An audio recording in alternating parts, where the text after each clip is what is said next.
If Jesus or Buddha or Muhammad or Baha'u'llah walked up to you today, would you even recognize them?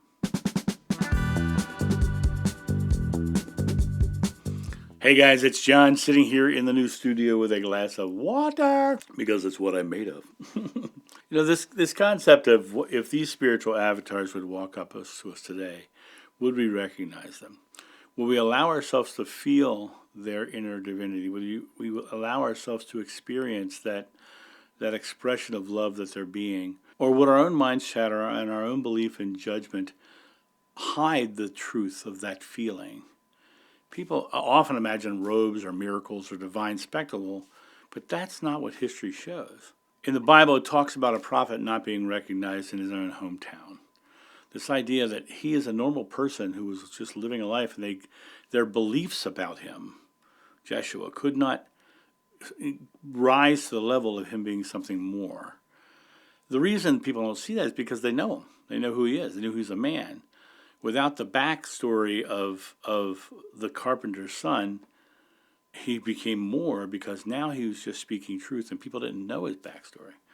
It doesn't show us anything more than Jeshua was a man who discovered his divinity and was sharing it with us, as was Buddha and as whatever else. The reason we have the writings is because they're sharing.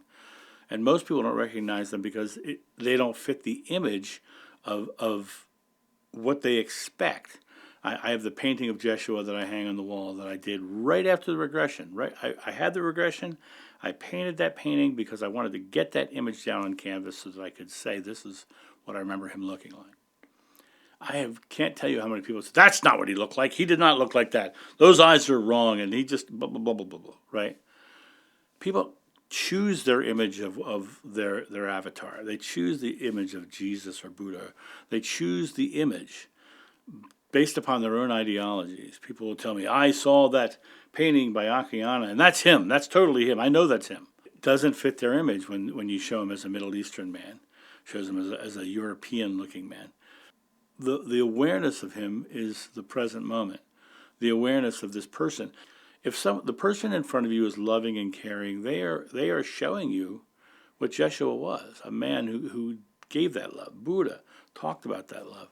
The idea of this expectation, these stories we tell ourselves about what they must look like, and people will not see him if he ever did show up in the room, or any of them. The Jews have been expecting a conquering Messiah. They believed a Messiah, a Meshiach, a king or a ruler, would overthrow Rome's rule and restore Israel's power. It was a political ideology. The idea of being a Messiah is not about some spiritual esoteric idea that the person walks in the room and the choirs start to sing and the lights start to shine. No, it was about them overthrowing Rome and restoring Israel's power. The book of Isaiah says he had no beauty or majesty to attract us to him. He was a humble person. Jeshua was a humble person. Buddha was a majestic prince who brought himself down to that humble nature. The humble origins made him easy to dismiss because who's that guy sitting by the tree? Who's this carpenter's son? He can't be divine because he has this story that says he's not divine. But that's the beauty of all of these avatars, is they have these stories where they humbled themselves. They became back to this place of nature. I am the Son of Man, not the Son of God. I am the Son of Man means you're born as a man. You're born from a man. In other words, you're human. Jeshua was a man, not a deity. And none of them were deities, because deity itself is a story we tell ourselves to make our theology right. Even if you buy into the Bible stories, which most scholars don't agree of, that he was born in a manger, raised in Nazareth, he didn't match any of the images of a king. And then if you look at the history of it, they start to morph his story to match the Messiah prophecies. They made him part of the line of David because that was part of the prophecy, that the Jewish King David would, the line of David would return, the son of David. But Joshua lived among ordinary people instead of in palaces. Buddha left the palace and went out amongst the ordinary people. Both of their power was presence, not political force. And today the stories that we tell ourselves remain rigid. They imagine the glowing man descending from the clouds, but others expect miracles and displays of supernatural power. If they came to you today in ordinary clothing, speaking simple truths, how many of you would just overlook them? Because you weren't hearing the angels sing and the lights shine. Joshua himself warned that recognition was about compassion, not appearance. In the book of Matthew, he says, "I was hungry, you gave me no food. Whatever you did not do for your least of these, you did not do for me." In other words, I am just like them. I am one with them. We are the same. We're equal. There is no hierarchy. I'm not a deity. I'm a man, and you treated them poorly, so I was treated poorly because we're all connected. Recognition happens when we love the overlooked, not when we identify robes. Joshua revealed himself through need, not spectacle. When he saw need, he didn't walking past the poor while praying for Jesus to return. That's what's happening now. They're all begging for this deity to return, but he was a man. The irony is that people miss him or Buddha or Krishna or any of them because they're right in front of them right now. The person in front of you is a part of God, which means they're part of these amazing avatars. And the divine presence they spoke of, that divine inner experience, is disguised in the ordinary. The second coming means you're bringing that feeling back to here, happening every time compassion is offered. I am bringing you the love that they told us we had. And the mystics of old confirmed this truth. Rumi said, "Don't look for me in the human form, look for me in every heart." And the recognition of Jeshua and Buddha and Rumi and any of them, it's inward. It's not an external search for something that will take us to the next spiritual level. Spiritual vision requires love, not eyesight. It's a matter of looking at that person and knowing that there's love within them.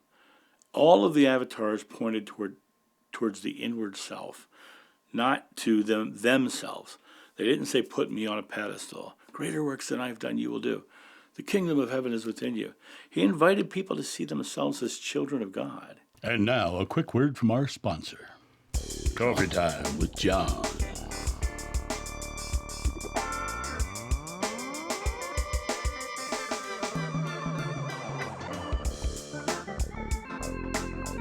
This channel runs off coffee, so get your coffee and tea at johnsjoe.com.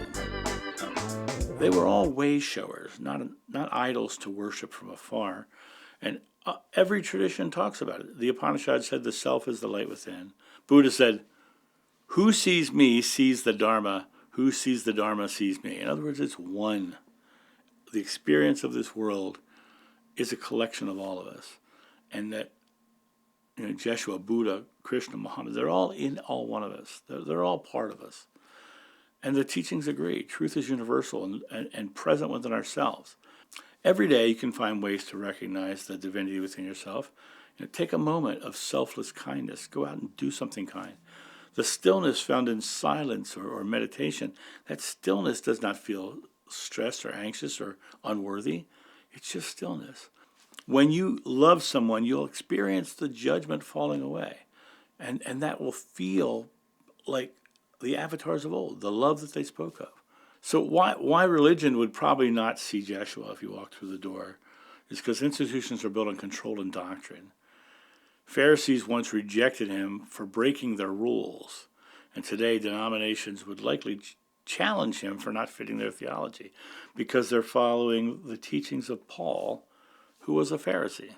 Institutions protect themselves more than they protect truth, and Jeshua openly opposed authority when it blocked compassion. He overturned tables in the temple. He healed on the Sabbath, breaking the rules to serve love over the rules and doctrines and dogmas.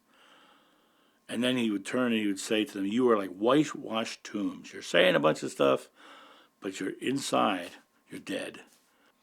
If any of them came today, their followers would call them heretics for not believing the same as them. They would likely be rejected again for refusing to conform.